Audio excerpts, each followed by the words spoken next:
अयोध्या में श्री राम जन्मभूमि मंदिर में प्राण प्रतिष्ठा से पहले राम को लेकर राजनीति का नया विवाद बढ़ रहा है। इंडिया गठबंधन के हिस्सेदार शरद पवार गुट के नेता जितेंद्र आव्हाड ने राम को लेकर ऐसा बयान दिया जिसके बाद प्रदर्शन होने लगा। संत नाराज हो गए। जितेंद्र आव्हाड ने खेद तो व्यक्त किया लेकिन बयान से बिल्कुल पीछे नहीं हटे।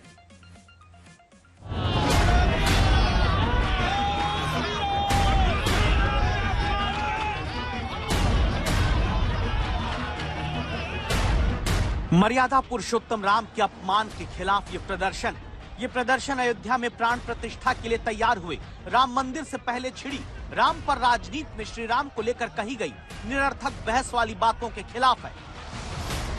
वजह बनने वाले किरदार का नाम है जितेंद्र आव्हाड, शरद पवार वाली एनसीपी गुट के नेता।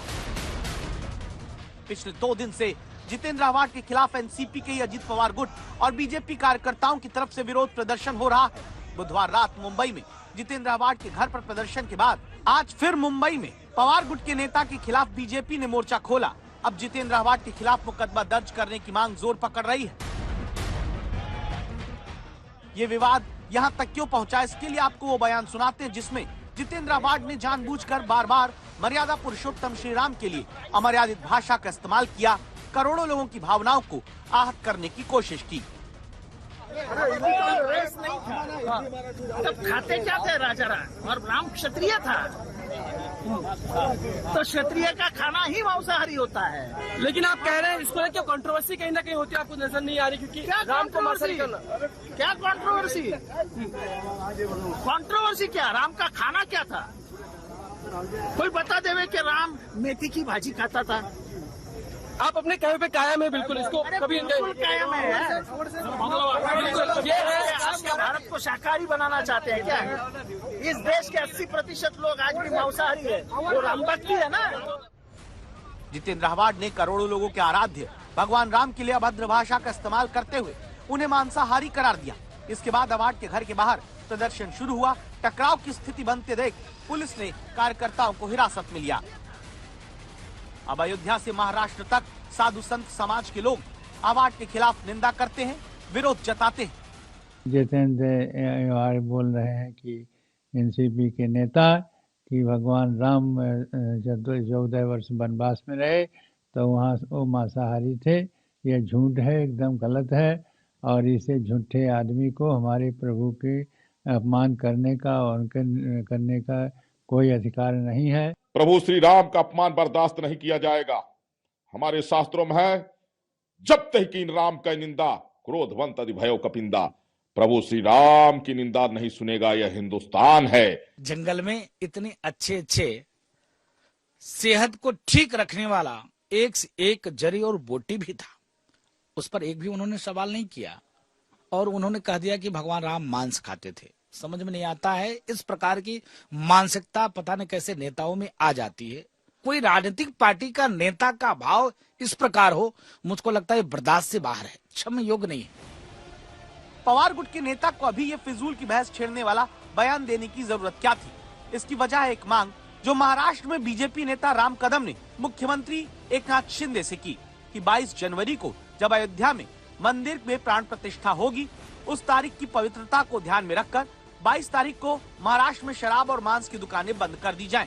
इसी मांग के बाद जितेंद्र आव्हाड राम को लेकर विवादित बयान देने लगे। तब खाते क्या थे राजा राम, और राम क्षत्रिय था,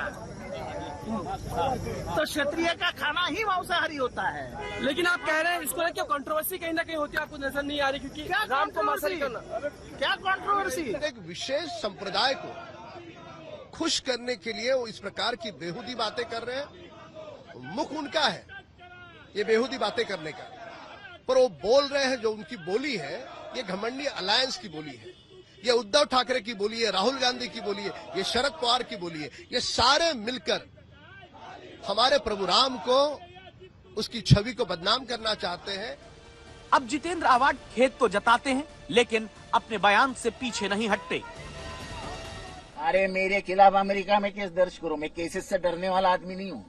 मैं बोलता हूँ, एक जबान का आदमी हूँ, और मैं बोलता हूँ वो अभ्यास करके, मैं बोलता हूँ अभ्यास करके बोलता हूँ। बेमतलब बात नहीं करता हूं, ये मेरी आदत नहीं है। मैं जो भी बात रखता हूं रेफरेंसेस के साथ रखता हूं।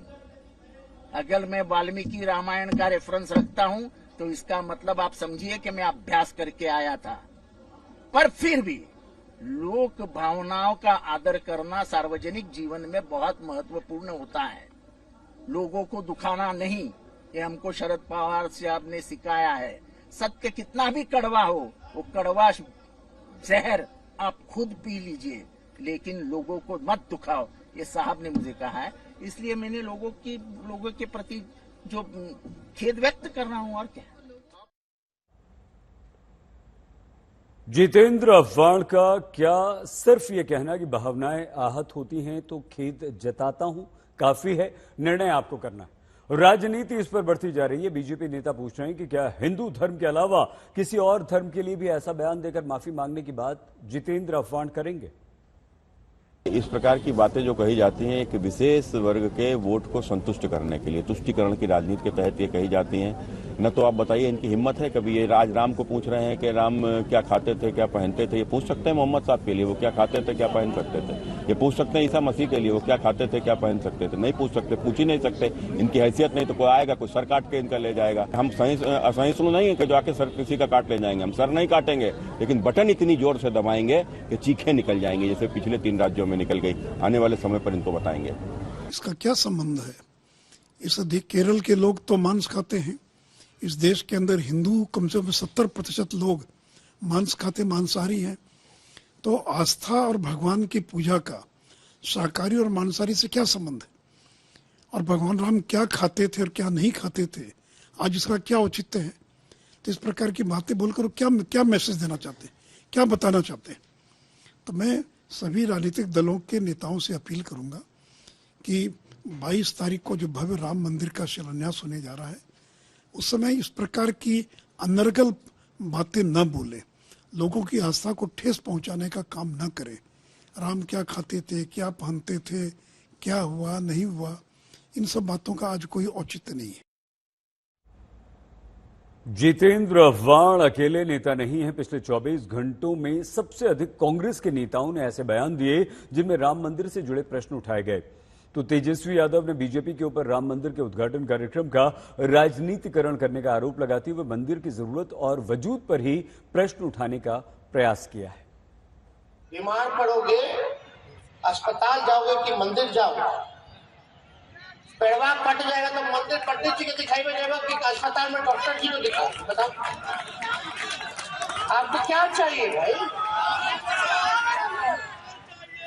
भूख लगेगा तो मंदिर जाइएगा, वहां तो दाने देना पड़ता है कि नहीं? हम ये नहीं कह रहे, हम किसी धर्म पे सवाल नहीं उठाते। ये जो हम मुंडन कराए, हम तो अपनी बच्ची का मुंडन कराने गए तिरुपति, तो श्रद्धा है, हम तो मानते भाई। मुझे कोई न्योते की आवश्यकता नहीं है, हमारे हृदय में बसे हैं भगवान राम। न्योता मतलब कांग्रेस के किसी नेता का? पहली बात तो यह है कि जिस रामलला की लड़ाई पर, मूर्ति पर सारा झगड़ा हुआ, वो मूर्ति कहाँ है? इस पर हम लोग उनसे पूछना चाहते हैं कि नई मूर्ति की आवश्यकता क्या पड़ी? 2 महीना क्यों आप मौका दे रहे हो राम मंदिर दर्शन कराने के लिए? जिंदगी भर क्यों नहीं देते हो? आप इतने पूंजीपतियों को धनपति बना देते हैं, अरबों से खरबोपति बना देते हैं। तो हिंदुस्तान के आम लोगों के लिए राम की दरवाजा जिंदगी भर के लिए खुला रहना चाहिए। जो जब मर्जी जहां से जाए, अगर राम मंदिर जाना है तो मुफ्त में जाओ। अब मुफ्त में चावल गम देने की बात करते हैं, तो मुफ्त में राम मंदिर दर्शन करने की क्यों बात नहीं करते? कर्नाटक राज्यದಲ್ಲಿ ಸರ್ಕಾರ ಎಲ್ಲ ರೀತಿಯ ಕಟ್ಟೆಚ್ಚರಗಳನ್ನು ಸಹ ವಹಿಸಿಕೊಳ್ಳಬೇಕು. ಯಾಕೆ ಅಂತ ಹೇಳಿದ್ರೆ ಗುಜರಾತ್ ಅಲ್ಲಿ ಇದೇ ಸಂದರ್ಭದಲ್ಲಿ ಕರ್ಸೇವಕರ ದಹನ ನಡೆದಿತ್ತು ಗೋಧ್ರಾದಲ್ಲಿ.